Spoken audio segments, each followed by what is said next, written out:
monitoring it very, very closely. Now, I sat down with Treasurer Josh Frydenberg a short time ago.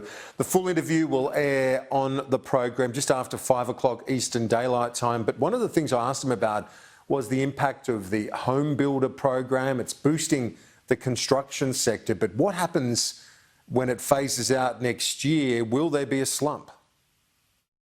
Well, the good news about that program is that while the incentive is there to sign contracts with builders out to the end of March, you don't need to turn the first sod, so to speak, for 6 months from that signing date.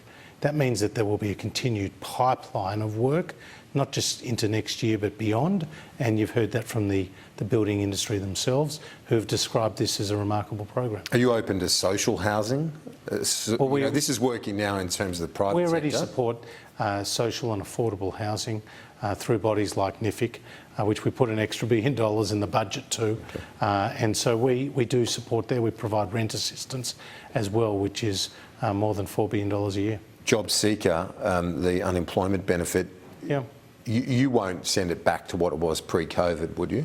Well, what we've done in this update is provide $3.2 billion for the extension of the supplement out to the end of March. But you're not going to send it back to pre-COVID. You couldn't. I mean, how could you do?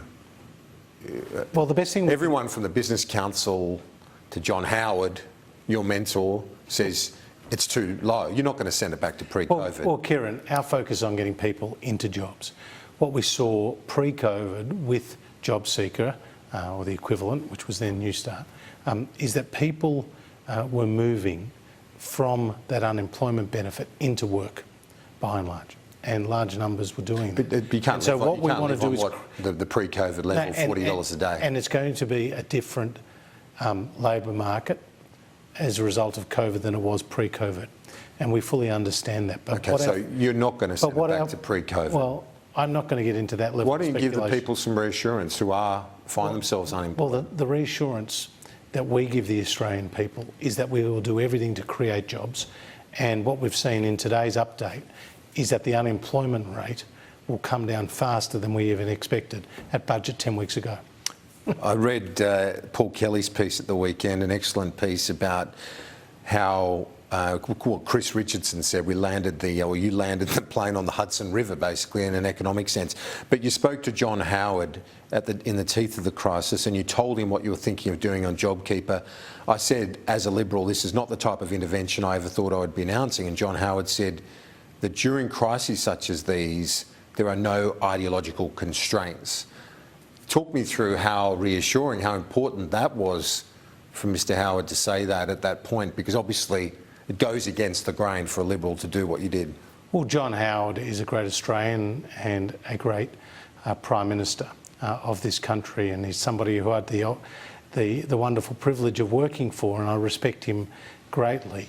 And so I sought out his advice at a number of times throughout this crisis and pandemic, and you're right, that was one time I rang him walking around this building on a weekend and picked up the phone and said, this is the elements of JobKeeper, and we're getting close to landing the program, and asked for his thoughts, and he was very reassuring, and he very clearly said to me that if this is what we think needs to be done, then that is absolutely the right thing to do then, because it is a crisis, and at times of crisis, in his words, there are no ideological constraints.